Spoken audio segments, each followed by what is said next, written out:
Mums Latvijā es teiktu, ka nekustamais īpašums ir ļoti pieejams. Un tas, es domāju, tam parastiem Latvijas iedzīvotājiem, es saprotu, ka ir grūti to pieņemt, jo latvietim parasti liekas, ka vienalga, cik tas īpašums maksā, ka vienmēr sajūt, ka ir ļoti dārgi. Bet raugoties uz Baltiju, kaut vai uz tādu plašāku Eiropu, mums mājoklis ir ļoti pieejams vēl pašlaik. Tautā saka, banka nedod. Tad tas banka nedod nozīmē to, ka banka ir gatava izsniegt kredītu teju visiem iedzīvotājiem. Tikai jautājums, cik ilgā laika posmā, cik daudz mājas darbi man jāizdara, līdz es varēšu uzņemties šīs saistības. Mums īstenībā jau ir 3 objekti, kur bija sapnis. Būvniecība tika atlikta, un tur 500 000 dāma. Un ko daram? Vissliktākais scenārijs šī gadījumā būtu tāds, ka Līga uzsāk šo te mājas būvniecību un kaut kādā vidusposmā notiek apstākļi, kā rezultātā nevar turpināt būvniecību. Sveicināts, dārgais klausītāji! Mans vārds ir Līga Granda, un es esmu Galgā būvs vadītāja. Un šis ir podcasts Pamati, kur mēs runāsim par drošas un ilgtspējīgas ģimenes mājas būvniecību. No pamatiem līdz sirdsmieram. Un šodien mēs runāsim par finansēšanas iespējām. Kā nepieļaut kļūdas un kā veiksmīgi sadarboties ar bankām. Mēs arī atklāsim to, kādi ir īpaši nosacījumi Lumināra bankā, un tāpēc mums šodien uz sarunu ir ieradies Kaspars Sausais, mājokļu kreditēšanas vadītājs. Čau, Kaspar! Čau! Kaspar, tu šobrīd esi mājokļu kreditēšanas vadītājs Lumināra bankā, un ikdienā tu pieredzi daudz cilvēku stāstus, kur cilvēki beidzot tiek pie saviem pirmajiem mājokļiem, kādas ģimenes no mazākiem pārvācās uz lielākiem, un ir arī kādi, kas piepilda savu sapni, tiek pie savas privātmājas. Padalies, lūdzu, kas ir šajā procesā tev visinteresantākais un kas tev iedvesmo? Es domāju, ka lielā mērā tas ir tieši tās situācijas, kad tas iedzīvotājs piepilda to savu sapni par mājokli. Protams, ja mēs runājam par bankas kontekstu, bieži vien liekas tāda daudz ciparu sausu lietu un daudz birokrātijas reizēm šķiet, kad viss tanī stāstā ir. Bet jāatcerās par to, ka vienmēr dienas beigās vai aiz skaitļiem vienmēr stāv cilvēks un mājsaimniecība, kur piepilda šo sapni. Un bieži vien ir tās situācijas, ka tā ģimene ilgstoši iet uz to savu mērķi, sapni, jo jāatcerās, ka mājoklis ir tāda viena no tādām dzīves tādām lielākajām materiālajām vērtībām, kas var būt mājsaimniecībai, un arī tādām emocionālajām vērtībām, kā tāds pamats, ja ir sakārtot šī te mājokļa jautājumi, par kuru nav varbūt jāuztraucās, tad daudz cits lietas arī varbūt dzīvē paliek tādas mierīgākas un rāmākas. Tādēļ tas iedzīvotājs un tas sapņu piepildījums ir tie foršie stāsti no tāda ikdienas darba. Jā, mēs arī īstenībā to pamanām būvniecībā, ka tas nav tikai tāme, process vai projektēšana, bet tur reāli ir pēc tam laimīga ģimene. Jā. Paldies. Tu esi redzējis ļoti daudz cilvēku ceļu, kuri saņem savu mājokli. Vai ir kādas kopīgas īpašības šiem cilvēkiem, kas piepilda savu redzējumu un iegādājas gudri un veiksmīgi mājas? Es domāju, ka pirmām kārtām tā kopīgā lieta visiem šiem iedzīvotājiem, es domāju, ka ir tomēr nepieciešama daļa drosmes, lai uzņemtos šīs saistības. Mēs varam daudz šeit runāt par tādām iedzīvotāju bailēm vai bažām vai varbūt tādu kaut kādu situāciju par to, kā mēs attiecamies kopumā pret kredītiem vai pret kredītsaistībām. Mums ir kaut kāda vēsturiskā negatīvā pieredze, jau lielā mērā šie kredītņēmēji, kas pašlaik uzņemas saistības, viņi nav pieredzējuši to lielo finanšu krīzi, 9. gada finanšu krīzi. Mans personīgais viedoklis, ka mums ir izveidojies no šīs te lielās finanšu krīzes apvienojumā ar kaut Latvija vēsturisko dziņu parāds nav brālis, ir izveidojies tāds sabiedrības kopējā nostāja pret kredītiem, ka tas nav labi un pirmais, ko man vajadzētu dzīvē izdarīt, ir tikt vaļā no šī kredīta maksājuma. Un tā ir tā pirmā lieta, varbūt atļauties, uzdrīkstēties un uzņemties šīs saistības. Daudzos gadījumos mēs redzam, ka varbūt mūsu kaimiņu valstīs uz to kredītu un uz nekustamo īpašumu raugās savādāk. Latvijā ir tā, ka ja mēs runājam par mājokli, un par iegādi kredītā, tad es viņu iegādāšos tad, kad es būšu nobriedzis, kad es zināšu, kad es šeit vēlos dzīvot visu atlikušo mūžu, un tad es viņu pirkšu. Savukārt arī tepat tuvākajās kaimiņu valstīs vai daudz elastīgāk uz to raugās to, ka es iegādāšu šo mājokli tagad, jo tas ir mans kapitāls, kur tad es varēšu izmantot arī nākotnē, un tad, kad man vajadzēs, nevis ja man vajadzēs, bet tad, kad man vajadzēs, tad es varēšu mainīt šo te mājokli, un tas nenozīmē, ka šis te mājoklis kredītā ir uz visu mūžu. Un līdz ar to tas tāds pirmais solis ir tāda neliela uzdrīkstēšanās, tas ir pirmais. Otra lieta, ko mēs redzam, kas lielā mērā arī mazliet motivē šo te lēmumu pieņemšanu, tā ir ģimenes situācija. Vai nu lielākoties mēs redzam, ka tas aktīvākais kredītņēmējs ir tieši ar bērniem, ar maziem bērniem, vai nu viņi jau ir, vai nu viņi tiek plānot tuvākajā laikā. Tur arī mēs redzam, ka bieži vien šie te pēcnācēji ir tādi, kas ir ieliek konkrētu rāmi, laika rāmi šī te mājokļa jautājumā, jo bieži vien ir tās situācijas, kad vajadzētu, un tu tādā pasīvā piegājienā meklē šo te mājokli un meklē īsto, varbūt šī situācijā, varbūt tas nebija tur līdz galam, varbūt šeit nebija tas līdz galam, bet tad, kad ir tas konkrēts jau atskaits punkts, kad, tad nākamgad vasarā mums tā kā vajadzētu, tad tas tā daudz raitāk un daudz mētiecīgāk notiek. Un tā ir tā otrā lieta. Un trešā lieta skaidrs, kas arī visam tam pamatā ir jābūt finanšu tādai veselībai un sakārtotai finanšu situācijai. Bez tā nekur mēs neiztiksim un nebūs iespējams iegādāties mājokļu kredītā. Jā, par tiem bērniem tu tā forši minēji, jo mums bieži vien ir kad mēs uzzinām, ka tas pāris ir bērnīgi gaidībās, un tad viņi prasa, kā jums izskatās, vai, varētu būt ātrāk, mums rudenī būs. Jā, klasiski īstenībā ir tā, ka viens ir tas pēcnācēja jautājums ar konkrētu atskaites punktu, un ja tas nav tas galvenais dzinēja punkts, tad īstenībā iedzīvotāji vēlas ievākties līdz 2 galveniem atskaites punktiem. Vai tas ir līdz Ziemassvētkiem, vai tas līdz Jāņiem. Parasti tie divi atskaites. Vai skolas sākšanās. Jā, vai skolas sākšanās, tas jau atkal tāds ģimenes praktiskais jautājums. Jā, bet tad emocionālajā jautājumi ir tāds, Ziemassvētkos, tad to Ziemassvētku sagaidīt, tad pie tajā jaunajā mājoklī, tas tāds vairāk tāds emocionāls jautājums, jā, vai līdz Jāņiem, un tad aizējām tur arī vasaras tādā režīmā, jā. Tie ir tādi ļoti interesanti, tie tādi atskaites. Jūs tos arī datos redzat, jā? Jā, mēs to redzam, bet, protams, jāatzīst, kad kā man kolēģis mēdz bieži teikt, ja iedzīvotājs vēlas ievākties mājoklī līdz Ziemassvētkiem, tad jau gan jau līdz Jāņiem sanāks. Jā. Dažreiz ir kaut kādi apstākļi. Bet... Jā, bieži vien gadās vai nu kaut kādi viens apstākļus vai vairāk apstākļi, vai nu pašiem kaut kādi citi plāni, kādēļ varbūt tur kaut kādas lietas, vai nu kaut kādas tur virtuves virsmas tur jāgaida, kuras ir izvēlētas, varbūt savādāks nekas ir pieejams. Bieži vien tie varbūt arī nelieli tādi, šķietami nelieli apstākļi, kur dēļ tomēr līdz galam tad nevar ievākties šī mājoklī. Vismaz, protams, ka ģimene jau var nodefinēt, kas ir tie apstākļi, kam ir jābūt mājoklī, lai mēs viņā ievāktos. Bet principā, jā, bieži vien jau tie termiņi ir tādi bieži vien izaicinošāki nekā tā faktiskā situācija. Jā, tā ir. Mūsu ģimene ievācās arī Ziemassvētkos. Mums nebija virtuves iekārta. Jā. Jā. Forši. Vai vari padalīties ar kaut kādu konkrētu pieredzi, kur ģimene ar jūsu līdzdalību, palīdzību tik pie savas mājas, kā pirkumu vai būvniecību? Jā, es varu padalīties tādiem, varbūt 2 tādiem ļoti klasiskiem piemēriem un stāstiem. Jāņem vērā, ka hipotekārais kredīts bieži vien tas nav tāds vienkāršs stāsts. Tas pirmām kārtām ļoti svarīgs arī ir tas biedrs, ar kuru tu ej uz to mājokli kopā. Viens ir gan sabiedrotais un uzticams, gan vai nu būvnieks vai mājas pārdevējs, kuram tu uzticies, un arī banka kā finanšu partners. Jo daudzos gadījumos ir tā, ka atnākot iedzīvotājiem uz banku, un šis arī tas stāsts par to, ka mēs rekomendējam uz banku nākt pēc iespējas ātrāk.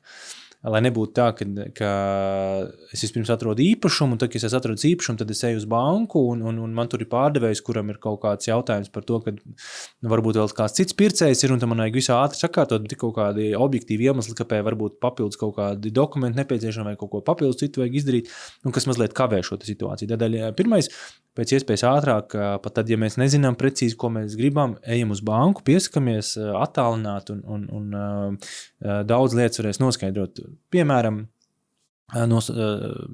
pieņemsim, ka šo te klientu sauc Jānis, ienākuma apjoms uz mājsaimniecību tuvu 4000, kas ir šķietami pietiekami apjomā, lai varētu saņemt hipotekāro kredītu mājokļu iegādai vai būvniecībai, bet bieži vien ienākuma apjoms pats par sevi nenosaka, vai šīm iedzīvotājiem ir iespējas uzņemties kredīt saistības. Piemēram, ja šajā mājsaimniecībā ir 2 līzinga maksājumi, varbūt kāds patēriņa kredīta maksājums, viņi jau lielā mērā samazina šī papildus kredītspēju, jo no bankas kurpēm raugoties ir tādi vispārīgi 2 lieli nosacījumi, ja mēs runājam par maksātspējas vērtēšanu. Viens ir tad, kad mēs skatāmies uz maksimālo summu, tad ir likumdošanā noteiktā kārtība, kad iedzīvotājiem nedrīkst izsniegt vairāk kā 72 mēnešu algas, 6 gadu alga. Tad, ja iedzīvotājiem ir 1000 eiro mēnesī, tad 72 000 ir maksimālais, ko vajadzētu viņam izsniegt kredītos, lai nebūtu pārlieku liels šis te kredītu sloks. Tādā veidā ilgtermiņā arī sabiedrībā būtu veselīgi šī apjoms ar kredītiem.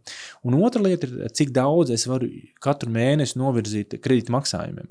Un šis līmenis tāds rekomendējušais 30 līdz 40%, ja iedzīvotājiem salīdzinoši lielāku ienākumu, tad tas varētu būt pat līdz 40%. Un ja mēs šeit skatāmies šo te Jāņa stāstu ar tuvu 4000 uz mājsaimniecību, šķiet, ka šī abi rādītāji ir pietiekami veselīgi un labi. Bet tajā pašā laikā, ja mēs skatāmies, ja viņiem mājsaimniecībā jau ir 2 automašīnas, kuras ir līzingā un ar kuru kredītu maksājums jau ir tuvu 500 eiro, plus vēl ir patēriņa kredīts, kur vēl nāk 100 eiro klāt, 600 eiro jau pašlaik tiek maksāti kredītos. Līdz ar to šeit jau sākās mazliet jau ierobežošie faktori. Ko tad šādā situācijās var darīt? Šeit ir tāda individuāla saruna ar bankas speciālistu, kā tad sakārtot un kurš būs tas līmenis, kurā jau tad mēs varam virzīties uz priekšu. Tad skatāmies, cik ir gari termiņi esošiem kredītiem. Iedzīvotājiem ir kaut kāds savs uzkrājuma apjoms. Tad skatāmies, viens versija varētu būt tāda, ka mēs vienkārši jau skatāmies uz priekšu perspektīvai, kad varbūt uz nākamā gada vasaru varbūt skatāmies šo te pirkumu, un tad varbūt jau šie te saistības jau būs nodzēstas, un tad jau mēs varēsim brīvi uzņemties papildu saistību termiņā, pēc grafika. Otra alternatīva varētu būt, skatāmies, ja mums ir pašu uzkrājums kaut kādā apjomā X, vai mēs varam jau kaut kā daļēji, daļu no saistībām nodzēst, tādējādi samazinot jau kaut kādu būtiski kredītu maksājumu, un tas esošais uzkrājuma apjoms varbūt jau ir pietiekams šim te jaunajam kredītam. Vēl ir kombinācija iespējama, kad skatāmies, varbūt, ja jauniem kredītām šis te uzkrājuma apjoms nav pietiekams, skatāmies, vai altums šī situācijā var nākt palīgā, un skatāmies, kādas tad altuma programmas varētu šeit palīdzēt. Un šis tāds kompleks diskusija un stāsts ar šo te iedzīvotāju, kā tad mēs varam nokļūt kopā līdz šim te mājoklim. Un šis ir viens tāds diezgan klasisks piemērs no tāda klienta maksātspējas puses, ka mēs skatāmies uz tām finansēm un skatāmies, kādi varētu būt tie ceļi vai alternatīvas, kā mēs kopā aizējam uz šo te mājokļu iegādi. Jo daudzos gadījumos ir tāds tautā saka, banka nedod vai tas banka nedod nozīmē to, ka es teiktu, ka banka ir gatava izsniegt kredītu teju visiem iedzīvotājiem. Tikai jautājums, cik ilgā laika posmā, cik daudz mājas darbi man jāizdara, līdz es būšu, varēšu uzņemties šīs saistības. Kādam tas būs tūlīt un šodien, banka būs gatava izsniegt kredītu lielā mērā, daudzos gadījumos tā ir. Kādam ir nepieciešams veikt neliels tos mājas darbus un mazliet sakārtot šo te finanšu šo te saimniecību. Kādam varbūt tas ir gads, varbūt 2 gadi, varbūt 3 gadi, varbūt 5 gadi, atkarībā no tās esošās veselības finanšu. Līdz ar to vienmēr ejam uz banku, runājam, un bankas speciālisti lielākoties iedziļinās visās tajos situācijās un iedos šo te ceļa karti, kā tad kopīgi var aiziet šo te mājokli. Šis bija stāsts par tādu varbūt iedzīvotāju šo te pusi, un tad ir otra lieta, ja mēs skatāmies uz tādu specifiskiem kaut kādiem stāstiem par tieši, kas varbūt par mājokļu pusi. Tātad es esmu noskatījis iegādāties kādu mājokli, piemēram, skatāmies nākamo klientu stāstu, pieņemsim, ka viņi sauc Līga, kurai arī varbūt līdzīgi ģimenes ienākumi un nav nekāda mājasdarba veicama finanšu mājsaimniecības pusē, bet jautājums ir par to objektu. Iegādes gadījumā tas var būt kaut kas nesaskaņots, varbūt pārbūves būtisks. Piemēram, no tādām kritiskākajām pārbūvēm mājokļos varbūt, ka mājas projektā nav bijis kamīns, bet viņš ir izbūvēts. Un līdz ar to tur ir daudz jautājumi, un lai arī iedzīvotājs sevi pasargāt, viņam šis kamīns ir jālegalizē, jo, ja gadījumā notiks uguns nelaime, apdrošinātāji var atteikt šo izmaksu, jo tur ir nesaskaņota šī būvniecība, un tādā veidā šis ir ļoti augsts risks pazaudēt šo mājokļu vērtību. Līdz ar to mēs sakam, mēs esam gatavi tevi Līgu finansēt, sakārtojam tikai tā īpašuma lietas. Ja? Skatāmies, kā mēs varam, kā secīgi mēs varam virzīties, lai šo sakārtot, lai arī pasargātu primāri jau to iedzīvotāju, kurš uzņem šīs lielās saistības. Savukārt, privātmāju celtniecības gadījumā tā diezgan bieži gadījumi ir tieši par šīm tāmēm. Tāpēc, jo tā viena lieta, kas ir jāsaprot iedzīvotājiem, ka no hipotekārā kredīta puses, tas privātmājas būvniecības process ir viens no sarežģītākajiem procesiem, kam iziet cauri kopā ar banku. Ja mēs skatāmies tādu vienkāršāko gadījumu, tad dzīvokļu iegāde ir visvienkāršākais gadījums, tad mēs zinām konkrēti dzīvoklis tādā adresē, viņš ir izstāsts tāds, tur ir tāda iekšēja apdare, un tā viņš izskatās, un tik viņš maksā. Ir vērtējumi, jā, šī ir īpašuma cena. Savukārt būvniecības gadījumā ir tā, ka tā vērtība ir tāda nākotnes vērtība, ir kaut kāda iecer, ko šis iedzīvotājs vēlas realizēt, un tad kopā ar banku, tad mēs saprotam, kā tad kopā mēs līdz šai iecerēji nokļūstam. Jo vissliktākais scenārijs šī gadījumā būtu tāds, ka Līga uzsāk šo te mājas būvniecību, un kaut kādā vidusposmā vai 2/3 notiek apstākļi, kā rezultātā nevar turpināt būvniecību. Un tas ir vissliktākais scenārijs, jo Līga nav kļuvis par šīs mājokļu īpašnieku, kurā varētu dzīvot, viņai ir tāda jaunbūve, viņai joprojām ir esošas mājokļu uzturēšanas izmaksas, kur viņi pašlaik dzīvo, jo viņai kaut kur vajag uzturēties un dzīvot, jāmaksā komunālie maksājumi, jāmaksā īri vai kredīta maksājums par esošo mājokli, bet tajā pašā laikā, ja banka jau ir sākus veikt izmaksas, viņai jau ir stājušies spēkā jau nākamā kredīta maksājuma, un šis ir tas vissliktākais scenārijs. Tādēļ banka ļoti rūpīgi, mēs ejam cauri tai iecerei, ļoti detalizēti, lai izvairītos no šādām situācijām. Tādēļ mēs arī pirms mēs sakam gala jāvārdu iedzīvotājiem, mēs rūpīgi izvērtējam tāmas. Un šeit arī ļoti bieži iedzīvotāji varbūt nesaprotu, kādēļ man prasa tik detalizēt tām, es taču nezinu, pa kādu naudas tās flīzes, pa kādu summas tās flīzes pirkšu. Bet šeit varbūt nav svarīgi skaidrs, ka būvniecības procesā tās flīzes izvēle vai cena var mainīties.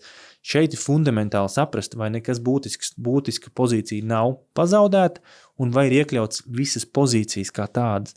Mēs skaidri saprotam, jā, flīžu cena var nomainīties, bet vai mēs esam paredzējuši par siltumsūkni, vai mēs neesam aizmirsuši siltumsūkņu pozīciju, vai mēs neesam aizmirsuši žoga izmaksas, vai mēs neesam bruģi aizmirsuši, kas ir tāds liels fundamentāls, tāds būtisks pozīcijas. Ja varbūt žoga un varbūt bruģi gadījumā, ņemot vērā, ka tas ir tāds noslēguma posms, varbūt tas nav tik kritiski, jo māja ir gatava un apdzīvojama, un tad mēs varbūt varam skatīties, kādi ir tie termiņi vai varbūt kaut kādas izmaiņas projektā, ka mēs varam bruģi aizstāt varbūt ar citu segumu un tā tālāk. Bet, ja ir kaut kādas lietas, kas jau pašā sākuma posmā pamatu izbūves gadījumā, piemēram, tur netiek ņemts vērā kaut kādas būtiskas sastāvdaļas vai ļoti optimistiski tiek vērtētas tās izmaksas, tad mēs principā rekomendējam un skatāmies un ejam kopā, mēs sakam, hei, bet mēs redzam no citu klientu situācijām, ka tas nemaksā cik jūs tā ļoti optimistiski esat ielikuši. Un tas ir tāds, mēģinam novērst šo te pārlieku lielo optimismu jau sākuma posmā, un lai mēs aiziet līdz galam. pat tad, ja iedzīvotājiem šķiet, ka banka tā mēģina to cenu tā vilkt uz augšu, pat tad, ja iedzīvotājiem izdosies šis te optimistiskais scenārijs un šie naudas līdzekļi nebūs nepieciešami, varēs neizņemt šo te papildus finansējumu un pateikt bankai paldies, es esmu māju uzcēlis un papildus to summu, kas man vairāk nevajadzēs, paldies, un mēs tur fiksējam kredītu summu un izējam pārēķinam grafiku, principā iziet no tās summas, kas ir izmaksāta. Tā kā nebūs spiesta lieta visu šo te kredītu summu izņemt. Līdz ar to tas arī tāds ļoti būtiski ir saprast šo te tāmes svarīgumu. Jau pašā sākumā, jā. Un mēs arī vienmēr vēlamies tomēr redzēt, kad ir neparedzētiem gadījumiem arī kaut kāda pozīcija ielikt, jo mēs, reti kura celtniecība tā iziet tā bez nekādām tādām papildus izmaksām vai kaut kādiem sadārdzinājumiem. Tā kā to mēs arī tā kā vēlamies redzēt, lai ieliek kaut kādu tādu buferīti.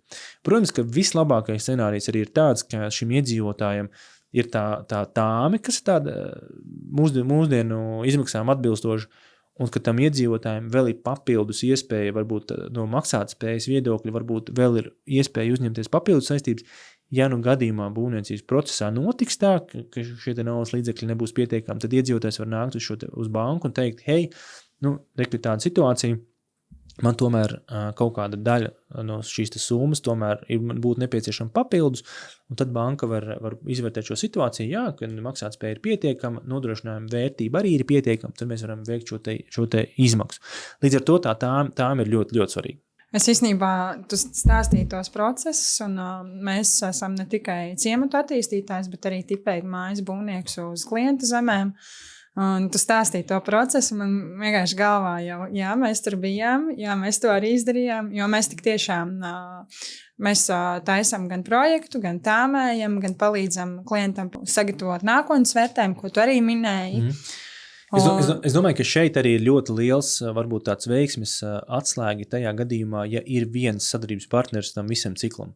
Jo nereti gadās tā, ka arī Latvijā kaut kā tā mentalitāte arī mazliet veidojas tāda, ka, ja es gribu būvēt māju, visticamāk, es gribu būt pats tur tas projektu vadītājs tam visiem darbiem, un katram posmam daudzos gadījumos es gribu piesaistīt savu būvnieku. Varbūt pēdējā laikā tas mazliet mainās, varbūt iegūstot lielākie popularitātei tieši šīm te koku karkasmājām, bet daudzos gadījumos tomēr tā, teiksim, brīvprātīgi būvzrauga, teiksim, kaut kādu pakalpojumu vai profesionāli tēmētāju pakalpojumu, tomēr viņi salīdzinoši maz tiek vēl izmantot. Un tajos gadījumos, ja es pats veidoju tāmi, vai es mēģinu pats novadīt šo te procesu no A līdz laimīgai dzīvei mājoklī, daudzos gadījumos var just, ka tā pieredzes trūkuma dēļ ir kaut kāds papildus laiks tiek tērēts vai veltīts, un var rasties kaut kādas šīs te situācijas. Tādēļ, ja ir viens pieredzējis sadarbības partners, kurš palīdz un izved cauri visām šīm te pozīcijām, tas ir ļoti liels atbalsts. Man arī nesen bija saruna arī ar vienu paziņu, un viņš man teica, apsiest tur to tāmi, es atveru tāmi, un es redzu, ka tur ir pieredzējuši tāmētāji darbs, tur var redzēt jau par tām detalizācijas pozīcijām, kad man nevajag iet, es apstos pirmās 10 rindiņas, un es saprotu, ka visticamāk tur būs viss kārtībā, jo tā detalizācija, kādā tur iet, tur var redzēt, ka ir ļoti pieredzējis jau šis tāmētājs bijis, un uzskaita visas pozīcijas, kas ir nepieciešams.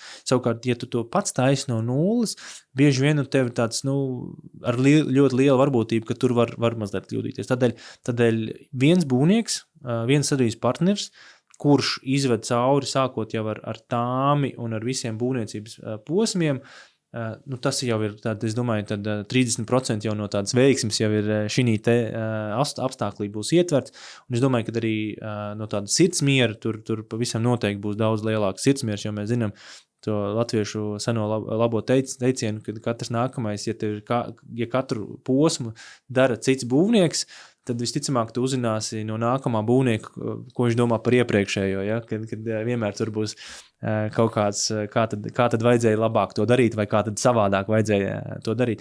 Līdz ar to no tā visu var izvairīties, un bieži vien ir tās situācijas, kad varbūt ir kaut kāds neprecizitāts projektā, vai kaut kādas lietas, kas līdz galam nav izrunāts, vai nav saprasts. Ja ir tas viens, kas uzņems to virsvadību un ar pieredzējuši, tad savlaicīgi jau to ļoti labi var novērst, vai to var jau paredzēt. nekā pēc tam mēģināt labot tās nepilnības. Tā arī ir. Un, mēs ar vīru kopā esam ciemata attīstītāji, un viņam ir vairāk kā, es teiktu, 30 gadi. Viņš no 9 gadu vecuma ir objektā ar savu tēvu. Un tik tiešām mēs arī esam ne tikai tas viens būvnieks, bet arī, kad arī ir tas saprotamais projekts, kad ir tipveida projekts, ka tur nav nekādi skaisti brīnumi, ka mēs tiešām redzam, ka klientam patīk, ka mēs ceļam māju, kas kalpo viņam, kur ne tikai kalpos pēc tam, bet arī kalpo jau arī būvniecībā. Mēs varam parunāt par jūsu projektiem, jo man liekas, ka viņi reprezentē ļoti, ļoti lielā mērā, viņi reprezentē to, ko pašlaik tā kā pieprasa, vai tas, kas ir ļoti pieprasīts tiem iedzīvotājiem. Ja mēs runājam par tādām, arī tas, ko mēs bankā redzam, tad mājokļa vidējā platība, kas ir iekštāva platība nedaudz zem 130 kvadrātmetri, viesistaba apvienot ar virtuvi, vēlams ar lieliem logiem uz dienvidu pusi, guļamistabas nelielas, ap 10 kvadrātmetri bērnistabas, 2 sanmezgli, tehniskā varbūt telpa ar siltumsūkni, jo siltumsūknis tagad ir tāda neatņemama sastāvdaļa ļoti retos gadījumos.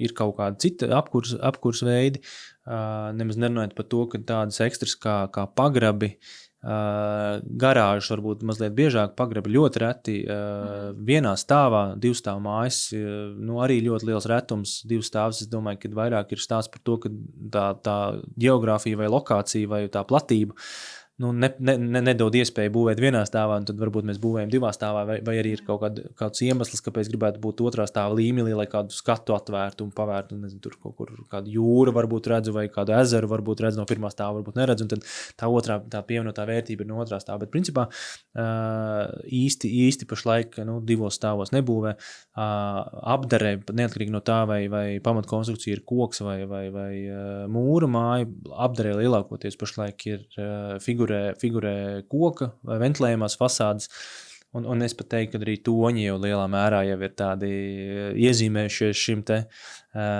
laikam raksturīgi. Pēdējā laikā aizvien vairāk un vairāk šie melnie, tumšie toņi sāk ienākt tanī klientu izvēlēs, un es arī mēdzu teikt, ka, ja mēs pastaigātos kaut kur pa kādu ciematu, mēs varētu mēģināt uzminēt no mājas arhitektūras, no apdars materiālu izvēles, no krāsu kombinācijām, mēs varētu pateikt, kurā laikā šī māja ir celta. Mēs varam tur iet cauri 90. gadu sākums, kad tika būvēts milzīgas tādas ķieģeļu mājas, jo tas bija tas laiks, kad varēja, kad beidzot varēja. Jūrmalā, man liekas, kad tur varēja, tad tur bija šausmīgi, tur 4-5 stāvos pat reizēm ar tādām lielām platībām, kas mūsdienās vispār šķiet pilnīgi pretēji tā loģika, un tad ir apmestās dzeltenās fasādes bija laiks, kad bija tāds laiks, un tad atsevišķās virtuves ar visādiem kantainām telpām, un tagad ir tas laiks, kad ir ļoti tāds vienkārši, ļoti liels uzsvars ir tieši uz plānojumu,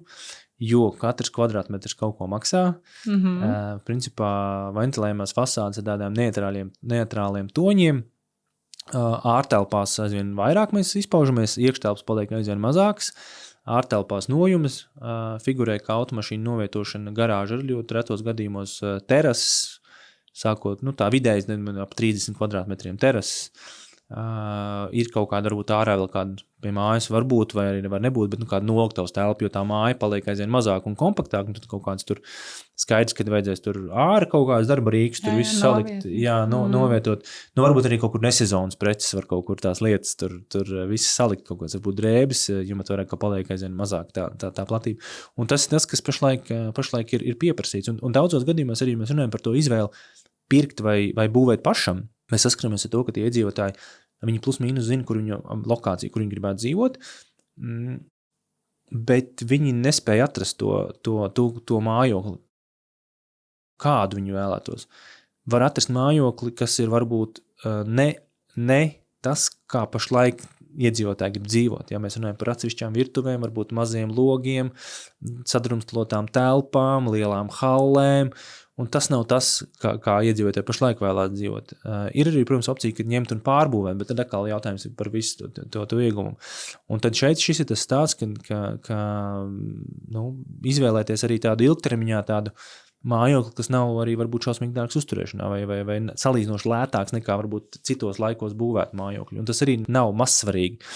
Un šeit mēs arī varam runāt par to, varbūt par to budžeta plānošanu un par to ikmēneša mājokļu uzturēšanas jautājumu.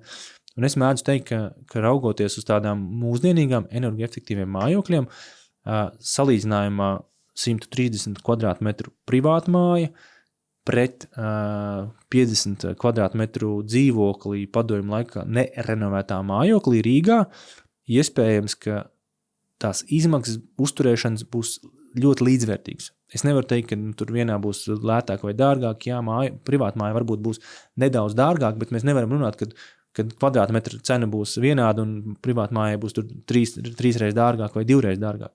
Bet skaidrs, ka tas ir savādāk modeļi, skaidrs, ka es būšu pats mazliet tur mājas apsaimniekotājs, pļaušu zāli un labošu to, ko vajag labot. Visticamāk, protams, ka mēs arī to var pirkt kā servisu, bet tās uzturēšanas izmaksas energoefektīviem mūsdienīgiem mājokļiem viņas nav tik lielas. Protams, tur jautājums par visa māja ir uz elektrības lielā mērā mūsdienās. Jā. Un tad ir lielā mērā jautājums, kas notiek elektrības cenām, un tad man ir saules paneļi, nav saules paneļi. Tur daudz mainīgi apstākļi, bet no tāda kopējā tāda tendences viedokļa tas nebūs stipri dārgāk. Nemaz nerunājot par 3 stabu dzīvokli. Es domāju, ka 3 stabu dzīvokļi nerenovētā padomju laika mājoklī, tur es domāju, ka tas jau varētu būt gada griezumā, viņš varētu sastādīt daudz lielāku summu uzturēšanā.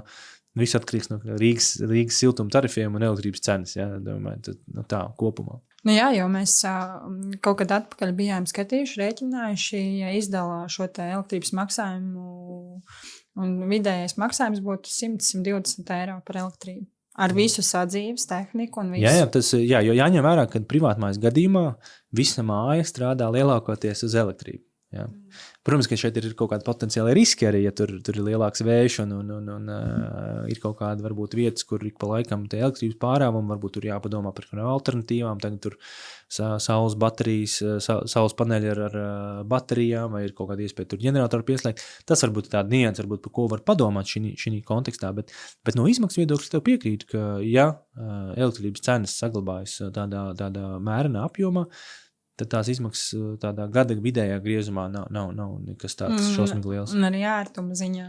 Es kā sievieti ļoti novērtēju. Jā, protams, es domāju, tie, kas ir piedzīvojuši padomju laika nerenovētos mājokļus ar klasiskajām vērtībām,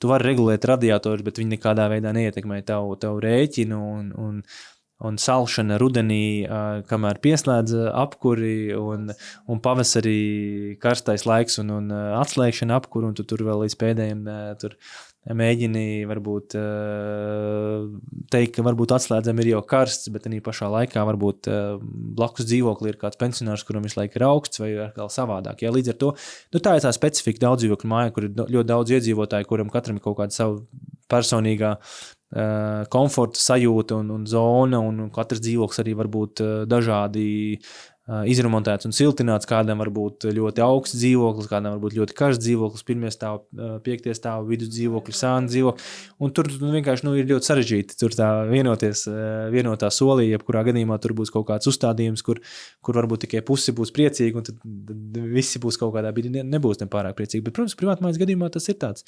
apstākļus, kur varbūt mazāk iedzīvotājiem tādā mājoklī ir jāvienojas par to komforta līmeni un par nosacījumiem, kā mēs tagad kopīgi regulēsim klimatu. Tu nedaudz ieskicēji atpakaļ par to, ko cilvēks meklē, ko viņš vēlās, tas tik tiešām tā ir, jo viņš ir gatavs gaidīt, jo īstenībā mēs Sunupēs sākām 2023. gadā.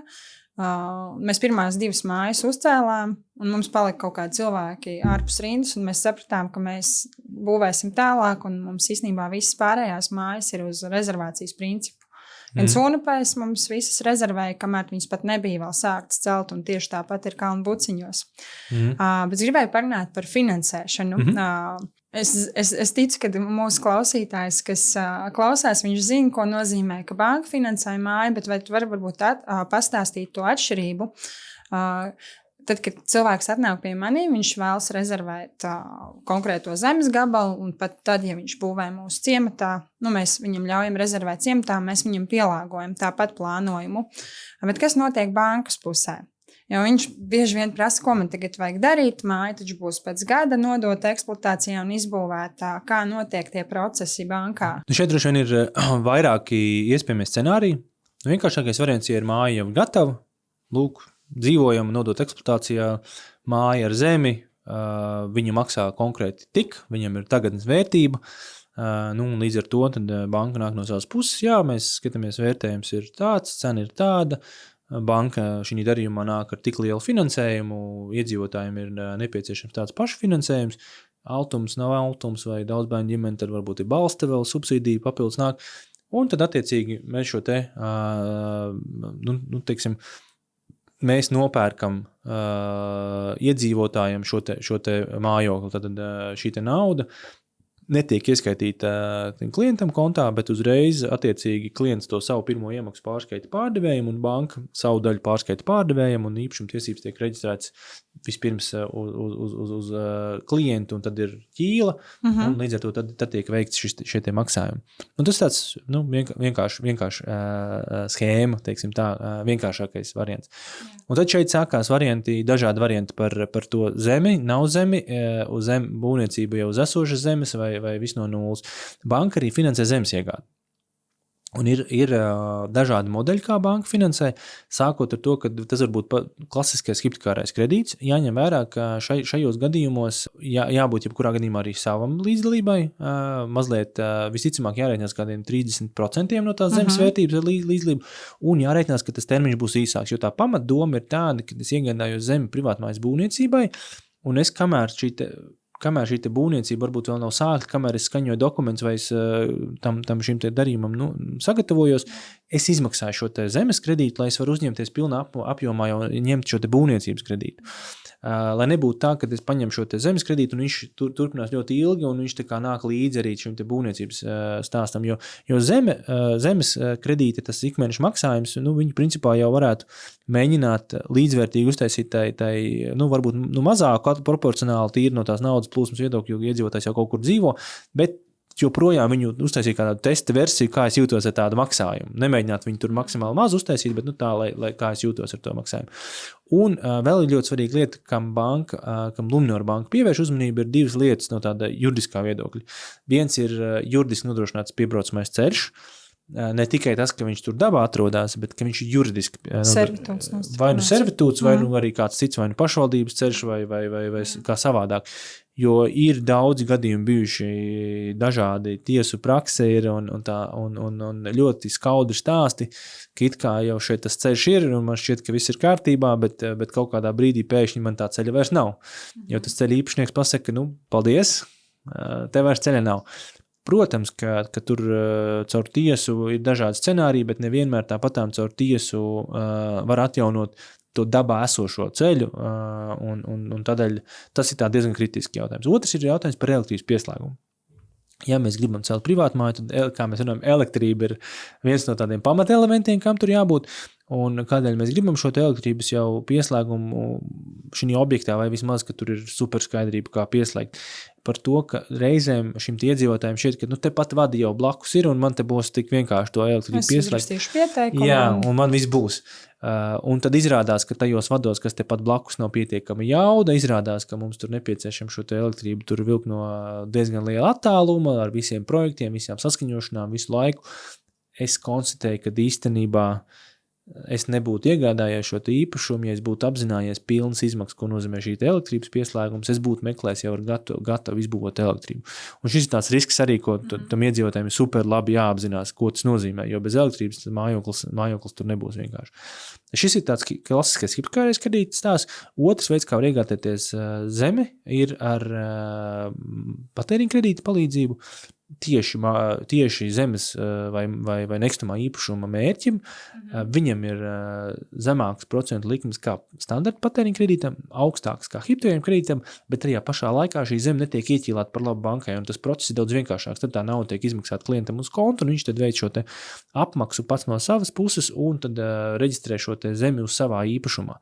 Līdz ar to viņš ir tāds mazliet vienkāršāks un ātrāks process, bet arī pašā laikā, kuros gadījumos tas varētu būt kā risinājums, vai nu šī te zeme maksā salīdzinoši mazāk, piemēram, 10 000, 15 000, 20. Tur, kur droši vien ir 20, tur jau var sākt skatīties, kas ir kāds izdevīgāks risinājums, jo arī šim te mazāk procenti. Mazāk procenti, tur tas termiņš arī ierobežots, kāds ir tas ikmēneša maksājums, tur var sākt skatīties, teiksim, to matemātisku izdevīgumu. Tu sauc tās summas, es īsti nezinu, kur var nopirkt tādu zemi. Šis ir stāsts, ja man jau ir pietiekami liels uzkrājums, es esmu krājis, un man pietrūkst, teiksim, 10 000, pietrūkst 20 000, varbūt 5 000 pat man pietrūkst. Un tas arī der, kad es paņem šo te patēriņa kredīta risinājumu summām līdz 10 000, pārējais man ir 50, varbūt ir tas mazliet pietrūkst. Jā. Un es viņu paņemu, tur būs izdevīgāk nosacījumi, un es diezgan ātrā laikā arī viņu var atmaksāt, kamēr es skaņoju mājas projektu vai kamēr es vēl neesmu uzsācis mājas būvniecību, es jau viņu var šo te summu atmaksāt. Tas ir tīri atsevišķi zemes iegādes gadījums. Un tad var skatīties, kā tad mēs šo te strukturējam, vai nu tad attiecīgi iedzīvotājs iegādājas to zemes gabalu, un tad mēs atsevišķi runājam par šo te mājokli, vai daudzos gadījumos arī var būt tā, ka iedzīvotājiem ir uzkārt kaut kāda summa X, kur tad mēs vienojamies? Jā, jums ir, teiksim, tur 70 000 uzkrājums vai ir kaut kāds lielāks īpašums bijis pārdots un jums ir izveidojuši šis 70 000 summa, tātad jūs gribat uzcelt māju, jums nav pašlaik zemes gabala, tad jūs atrodat šo zemes gabalu. Iespējams, ka to lielāko daļu no tā uzkrājuma novirzam, jūs nopērciet par savu naudu zemi un sākat varbūt būvēt tur tos pamats, un tad, kad tas ir pamat izbūvēt, tur reģistrēt jaunbūvu un ir šis zemes gabals nopirkt, tad banka attiecīgi sāk nākt klāt un ar savu finansējumu.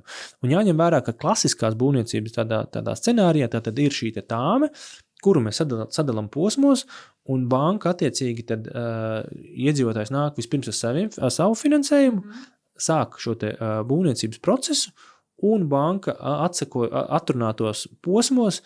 Tad, mēs mēģinām arī, lai tie posmi būtu loģiski, lai nebūtu līdz pusē uzcelt sienu, un tad tas atskaites punkts, bet lai būtu pilnā ciklā pabeigts, teiksim, sienas jumts pieņemsim vai pamati. Un tad banka veic vai nu veicot apsekojumu vai neveicot apsekojumu, tad attiecīgi, jā, mēs skatāmies, ka tāmē šai te pozīcijai bija ielikt tik liela naudas summa, tad mēs viņu attiecīgi jau veicam šo te naudas izmaksu par paveiktiem darbiem, un iedzīvotājs jau var realizēt nākamo šo te kārtu, nākamā kārta tiek pabeigta, apsekojam, ka šis te posms ir noslēgts, darbi ir izdarīti, un banka veic nākamo naudas izmaksu. Un šeit arī daudzos gadījumos jautājums, kā tad jūs tur, vai man tagad visi čeki ir jākolekcionē, kas man būs jāuzrāda bankai? Principā bankai svarīgi tātad ir šī te atskaites tāme, kas bija sākotnēji iesniegt, mēs skatāmies posmus, cik daudz liela naudas summa tika paredzēta, un mēs skatāmies, vai tas ir izdarīts dabā vai nav izdarīts dabā. Mēs neprasīsim uzrādīt, vai tiešām tās flīzes tika nopirktas par tiem 20 eiro kvadrātmetrā vai netika nopirktas par 20 eiro kvadrātmetrā. Mēs skatāmies, tā bija tāme, un atskaites punkts ir tāme, un dabā padarītais. Jā, tu arī pieskāries par zemes iegādi. Baigi forši pastāstīja par iespējām, kā to iegādāties, jo pie mums arī griežās ļoti daudz, īstenībā es teiktu 25% klienti, kuriem nav zemes, bet tā kā mēs izvedam mūsu klientu par visiem procesiem, mēs bieži vien saskaramies, ka viņš ir nopircis zemi Talsu novadā. Jā, zemes pleķis tiešām ir varens un tiešām tur ir skaista vieta. Bet ko tu ieteiktu, izvērtējot, kur pirkt zemi un kā skatīties? Šeit droši vien būs tas emocionālā plakne un tā racionālā. Emocionālajā plaknē droši vien tā mazāk pievērsīšos, var tā ļoti racionāli pievērsties lietām. Droši vien lielākais klupšanas akmens, abstrahējoties no tā, vai es tur gribu dzīvot un vai man te tūmā būs man personīgi, vai man te būs labi, vai maniem bērniem te būs labi, vai man nevajadzēs pavadīt ceļā uz bērnu pulciņiem, skolām, bērnu dārziem, nevajadzēs pavadīt visu dienu, un vai vienam no mūsu ģimenē nevajadzēs kļūt par pilnu laiku šoferu. Un tajā gadījumā tur bija ļoti labi infrastruktūra. Jā, tas ir viens stāsts. Jā. Un nākamais stāsts par to, vai ir visas tās komunikācijas, par ko mēs runājam, elektrība, kas notiek ar ūdeni, kas notiek ar kanalizāciju, teiksim, apstāmies visu to. Es arī rekomendētu internetu pārklājumu pastīties, un kāda ir iespējas, cik labas pārklājums ir vai nav pārklājums, jo diezgan skaudra var būt situācija, ka es uzceļu privātu māju, un tad es esmu iedomājies, cik skaisti es šeit strādāšu no šī te kabineta pie šī galda, tagad strādāšu no mājām, un tad konstatēju, ka, hei, nav zonas. Kaut kas te nav.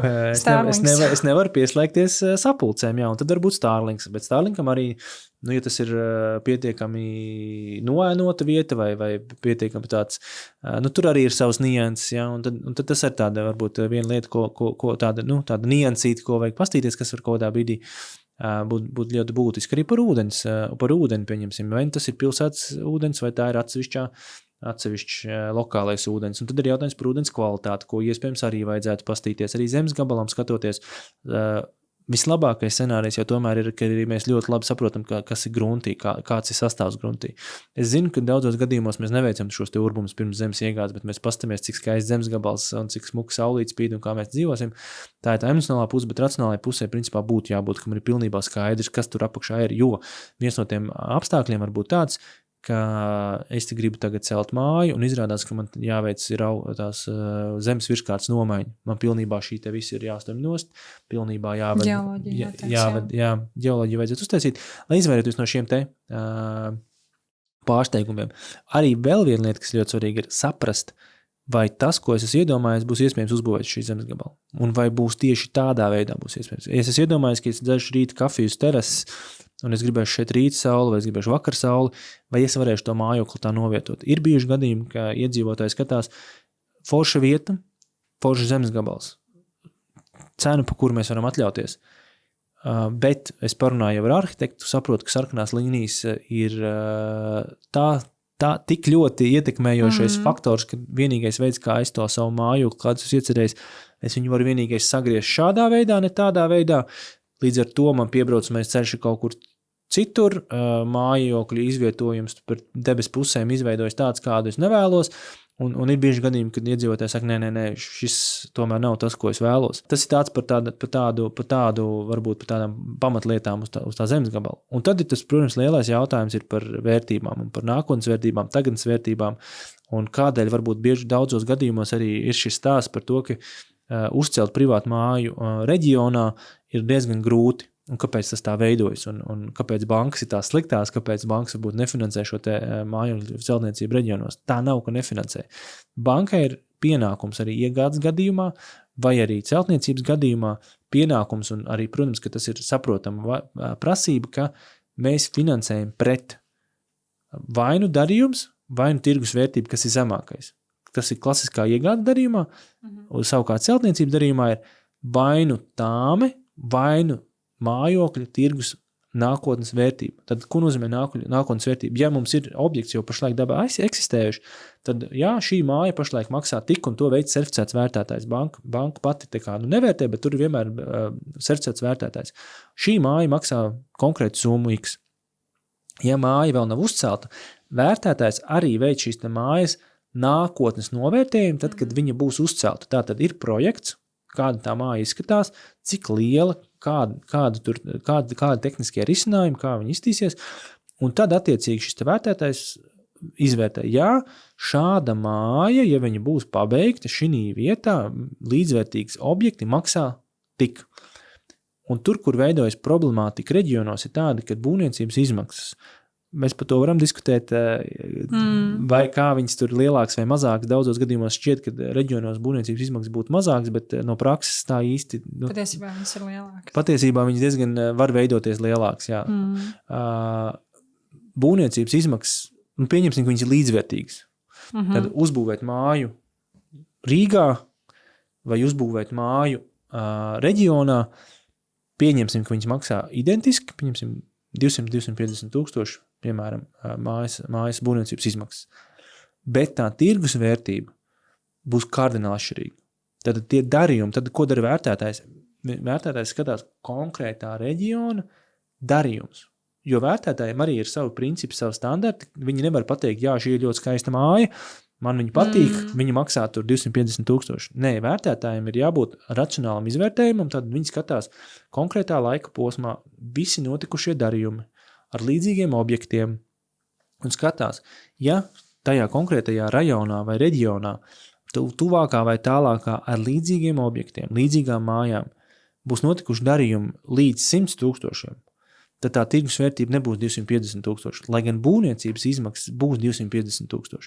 Ko tas nozīmē tam iedzīvotājiem? Tas nozīmē, ka tā starpība no nākotnes vērtības līdz būvniecības izmaksām, šī starpība iedzīvotājiem jābūt pašu uzkrājumam. Tas nozīmē, ka tie 150,000, ja mājas Vērtība nākotnes ir 100, vērtība ir 100, bet būvniecības izmaksas ir 250, tad starta pozīcija ir 150,000, jau jābūt iedzīvotājiem saviem uzkrājumiem, un tad no šiem 100 mums vēl jārēķina mūsu šī te daļa, pirmā iemaksa vēl nāk. Jā. Līdz ar to, skaidrs, ka šis ir jau daudzos gadījumos jau ir tāds šķērslis vai barjera, kuru nevar pārvarēt. Un no bankas puses arī nebūtu ļoti atbildīgi iedzīvotājiem izsniegt kredītu par 250,000, apzinoties, ka viņam tam īpašumam vērtība ir 100,000. Tad tas iedzīvotājs arī kaut kādā, es saprotu, ka daudzos gadījumos iedzīvotāji nedomā tādās kategorijās, viņi domā, ka šis ir mājoklis, kurus dzīvošu, man nav atšķirība, nav nekāda atšķirība, cik viņš maksā, jo man ir svarīgi, kā es šeit jūtos, nevis cik viņš maksā, bet ja gadījumā kaut kādas apstākļi mainās, situācija mainās, tad tas iedzīvotājs, kurš būs uzcēlis mājokli par 250,000, bet viņš maksā 100,000 tirgu, viņš būs kaut kādā ziņā situācijas ķīlnieks. Protams, ka vislabākā situācija ir tāda par dzīvokļiem, par privātmājām, par jebkuru nekustamo īpašumu, kad es jūtos komfortabli par to, ka pusgada laikā es šo mājokli pārdošu, būs pēc viņa pieprasījums, un es mierīgi nodzēsīšu šo te kredīta atlikumu, un man vēl paliks pāri kaut kādi naudas līdzekļi, lielāki, mazāki.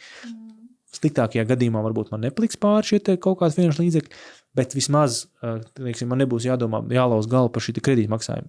Bet es jebkurā gadījumā es teiktu, ka visi tie iedzīvotāji, kuri ir ņēmuši hipotekāro kredītu mājokļu iegādē pēc 2010. gada, es domāju, ka jūtās lielākoties, varbūt tikai atsevišķi kaut kādi izņēmumu gadījumi.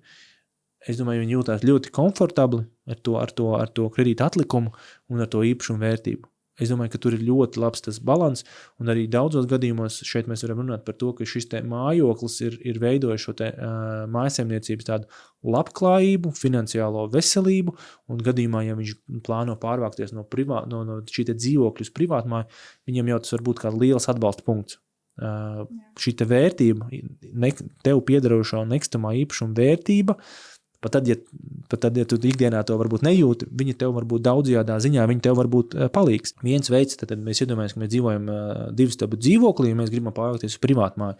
Tad viens, ko mēs varam darīt ar šo te īpašumu, ir, mēs viņu varam izīrēt. Tad pārvācamies uz privātumāju, izīrējam, tādā veidā gūstam ienākumus, skatāmies, kas notiek ar to kredītu maksājumu, ja tur ir kredītu maksājums, un skatāmies, cik lielā mērā viņš var palīdzēt jau pie nākamā šī te kredīta. Tādā veidā jau veidot šo te naudas plūsmu un paredzēt, ka nākotnē bērniem varbūt būs vajadzība pēc šī te īpašuma, tad skatāmies, bērni izaug, skatāmies, vai varbūt vecākiem kādā brīdī varbūt šis būtu aktuāli, savukārt tur pasliktinoties kaut kādai veselības situācijai vai varbūt kaut kādu citu iemeslu dēļ, šis te īpašums var noderēt vai ģimenes vajadzībām, vai kamēr tas nav aktuāli, tikmēr viņu izīrēja. Kāda vēl scenārija ir? Vēl viens scenārijs ir tāds, ka es šo īpašumu saglabāju un es viņu pieķīlāju to brīvo vērtību klātam mājokļu darījumam. Tādējādi, ja mana maksātspēja ir pietiekama, tad man šī te esošā īpašuma vērtība nāk talkā un man nepieciešama mazāka pirmā iemaksa. Tad es paņemu pieķīlāju šo te īpašumu un es iegūstu jau kaut kādu atspērienu punktu, kā pirmās savu finansējuma apjomā. Tas ir gadījumos, ja man ir pietiekama maksātspēja šī gadījumā. Un, protams, ka trešais variants arī tāds, ka es šo te mājokli pārdodu, man izveidojas kaut kāds atlikums no šīs summas, kur tad es iegūtu šī te būvniecības procesā. Protams, arī var otrādāk, varbūt es pirms uzbūvēju, pārvācos, ja man maksātspēja un finansiālā situācija atļauj, es saprotu, ka es negribu izīrēt, es negribu nodarboties ar mājokļu izīrēšanu un varbūt es ir kaut kādi iemesli, kādēļ es varbūt to dzīvokli negribu, tas viņu var pārdot un daļai nodzēst jau jaunā kredīta pamatsumu. Tu arī pirms mēs gatavojamies podkastam minēji par to, ka bieži vien mums arī ir šī situācija, kad pāris ir jau ar vienu un otrs bērniņš ir puncija, un viņi domā, mēs izīrēsim, un tad vēl mums būs māja, bet, protams, man nav informācija par viņu finanšu spējām, kāds viņiem ir budžets, bet viņi domā, mēs izīrēsim, bet bieži vien ir tā, kad viņiem banka lūdzu pārdot, var pastāstīt tā. Jā, par īres ienākumiem banka var ņemt vērā īres ienākumus, arī tur ir attiecīgi nosacījumi, kādos viņus var ņemt vērā, un viens no tiem galvenajiem fundamentāliem principiem ir tāds,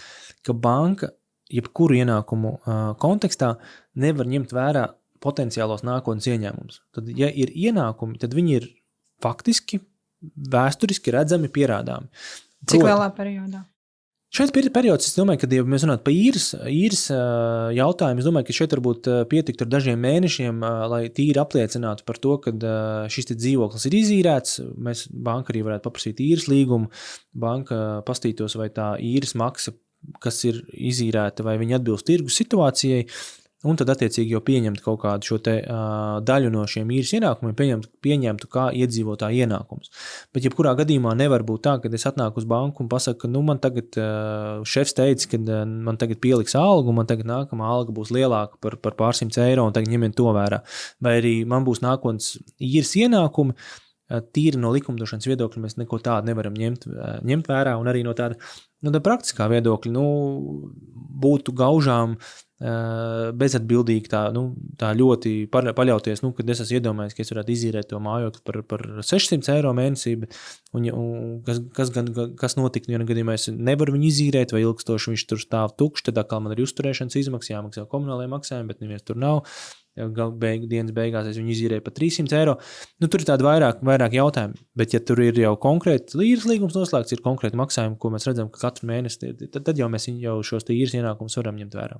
Jā, mēs pieskārāmies par to, kā mēs varam lietot šo dzīvokli, pārējot uz māju, bet es vēl gribēju pārunāt, tad, kad klients saprot, jā, mums vajag māju, kā viņi kamēr viņi meklē to māju, kā viņi var savu finanšu to situāciju neuzlabot, sakārtot, lai banka jau saņemot pieteikumu redzētu, ka tur ir tikai zaļie karodziņi un neviens sarkanais. Pirmkārt, es domāju, ka arī nekas slikts nav, ja iedzīvotājs atnāks banku, tur ir kāds dzeltenais vai kāds cits krāsas karodziņš. Tas nav tā, ka tas uzreiz sabojā kredītvēsturi, teiksim, tas tā nav. Tā ir vienkārši jau tāda saulaicīga saruna banku un mājasdarbu pildīšana. Bet ir skaidrs, ja mēs runājam par tādiem pamatprincipiem, ko tad banka vērtē tieši klienta maksātspējas pusē, tad kāds ir iedzīvotājs, abstrahējoties no tā, ko iedzīvotājs vēlas iegādāties. Primārās lietas ir ienākumi, tātad stabili, regulāri, nākotnē prognozējami un skaidrā apjomā. Bet lielā mērā mēs arī teikt, ka Latvijas iedzīvotāju gadījumā 95% ir alga, nav citu ienākumu veidu, tie ir mazākumā, un viņi ir pārskatāmi, redzami un prognozējami. Tā kā tur es domāju, ka alga un vienkārši jautājums ir par viņas apjomu Man ir bijuši daži tādi klienti, kas tā kā saka, šis laikam nebūs īstais laiks iegādāties vai izskatīt mājas rezervāciju, jo es tikko nomainīju darbvietu. Kā jūs uz to skatāties? Viņš tur, ir 4 gadus strādājis vienā vietā un tajā pašā sfērā. Mēs jebkurā gadījumā hipotekārais kredīts ir produkts, kur tad diezgan individuāli skatāmies, bet ja mēs runājam par tikko nomainījis darbu, tā pamata princips jau būtu tāds, ka tam pārbaudas laikam būtu tā kā jānoslēdzās. Līdz ar to es arī teiktu, ka mājas rezervācija vai sarunas par mājokļu iegādi pie tikko nomainīt darbu, es domāju, ka šī kontekstā nebūtu jābūt šķērslim, jo tāpat tam darījumiem nav jānotiek rīt. Viņš tāpat būs pēc 2 mēnešiem. Jā, viņš process tāpatām aiziet. Svarīgi atnāks banku un parunāties, pateikt, bankas darbinieks arī pateikt, jā, viss ir kārtībā, bet mums vajadzētu sagaidīt, kamēr beidzas pārbaudas laiks. Lai nebūtu tā, ka mēs pārbaudas laikā, jo jebkurā, pārbaudas laika periodā arī darba devējiem ir vienkāršots process, kā tur tad attiecīgi šīs darba attiecības var izbeigt un uzteikt darba attiecības. Līdz ar to, tie 3 mēneši būtu tāds jānostrādā, lai saprast, ka šī ir tā darba vieta.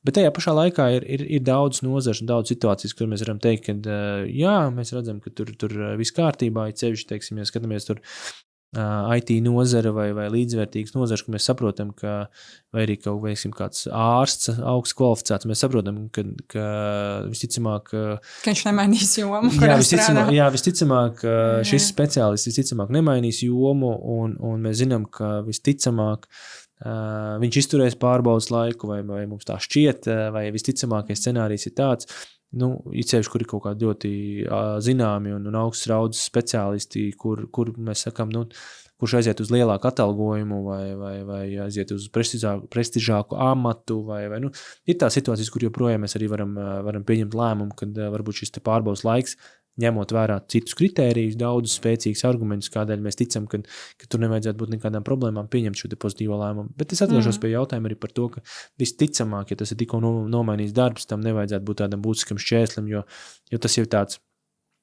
process, kurš ir aizņem ilgāku laiku, kas nenozīmē, ka rīt jau tulīt un tagad vajag ievākties jaunajā mājokli un parakstīt līgumu. Vēl man ir tāds, es vienkārši domāju, kas maniem klientiem aktuāls un ka iespējams klausītājiem arī tas būtu forši dzirdēt. Man ir daudz tādi klienti, kas ir uzņēmuma īpašnieki, salīdzinoši mazu uzņēmuma īpašnieki, un bieži vien viņi izvēlās sev izmaksāt dividendus, nevis algu. Un man īstenībā bija arī tāds viens gadījums, kad mēs pērkam, man ir ritīgi labā spēja un es tiešām adekvāti pelnu, bet beigās sanāca tā, ka viņam tomēr viņš nevarēja iegādāties. Ko vajadzētu gatavot tādiem uzņēmumu īpašniekiem, ja viņi grib skatīties uz māju? Jā, uzņēmumu īpašnieku gadījumā tur tāds mazliet sarežģītāks stāsts, jo viens ir tas, jo, ja ir, kā es minēju, 95% gadījumos, varbūt plus 95% ir tāda alga, kur tu saproti, ka katru mēnesi būs konkrēta naudas summa, kur tad šis darbinieks saņems, neatkarīgi no tā, kā uzņēmumam klājās. Vairāk vai mazāk. Mēs tā kā paredzam. Tur.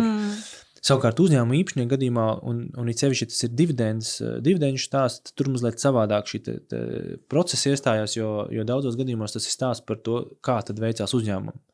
Ir kaut kāda daļa, kas ir kā alga fiksēta, un tad tās dividendes ir, kā tad uzņēmumam sokās.